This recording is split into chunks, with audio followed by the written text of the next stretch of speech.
দর্শক এই মুহূর্তে যুক্ত হয়েছে একটি হৃদয় বিদারক ঘটনা নিয়ে।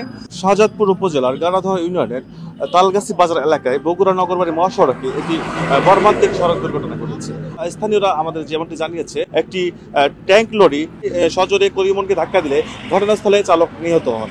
আমরা জানতে পেরেছি ঘটনাস্থলে শাহজাদপুর থানা পুলিশ এবং হাইওয়ে পুলিশ এবং ফায়ার সার্ভিস কর্মীরা এসে কিন্তু তার নিহতের মরদেহ উদ্ধার করে এবং সেই সঙ্গে আমরা জানতে পেরেছি যিনি নিহত হয়েছেন তার নাম ইউসুফ আলী, তার বাড়ি উল্লাপাড়া উপজেলার রাজমানে। আমি দেখানোর চেষ্টা করি আপনাদেরকে। ঠিক আমার ডান সাইডে এই সড়কটিতে বিকাল ৩টার দিকে কিন্তু এই মর্মান্তিক এই দুর্ঘটনা ঘটেছে। এই ঘটনাস্থলে কিন্তু উৎসুক জনতা ভিড় করছেন। এছাড়া কিন্তু দেখতে পাচ্ছেন এখন যান চলাচল স্বাভাবিক রয়েছে। অপরদিকে কিন্তু আমরা জানতে পেরেছি সেই ট্যাঙ্ক লরিটাকে কিন্তু জব্দ করেছে এবং সেটি কিন্তু আটক রয়েছে। আমরা কথা বলে জানার চেষ্টা করব হাইওয়ে সঙ্গে। হাটিগুমরুল হাইওয়ে থানার সাব ইন্সপেক্টর। আমরা কিছুক্ষণ পূর্বে জানতে পারি যে তালগাছি বাজারের দক্ষিণ পাশে একটা সড়ক দুর্ঘটনা হয়েছে এবং ওখানে একজন লোক মারা গেছে। তাৎক্ষণিক আমরা এখানে আসার পরে আমরা দেখতে পাই একটা ডেড বডি পড়ে আছে এবং ঘাতক যে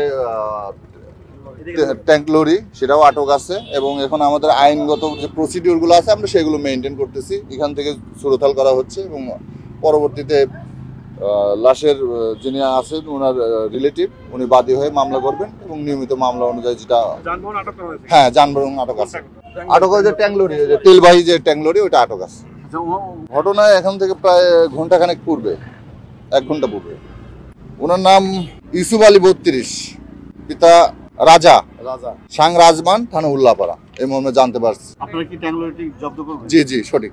সাব ইন্সপেক্টর আলমগীর যেমনটি বলছিলেন হাইওয়ে সাব ইন্সপেক্টর আলমগীর, তিনি বলছিলেন কিন্তু আসলে দুপুর 3 ঘটিকার দিকে কিন্তু একটি ট্যাঙ্ক লরি কিন্তু সজোরে ধাক্কা দিলে ঘটনাস্থলে চালক নিহত হন। এই ছিল আমার কাছে সড়ক দুর্ঘটনার সর্বশেষ। আমিনুল হক বাবু, চ্যানেল এস, শাহজাদপুর, সিরাজগঞ্জ।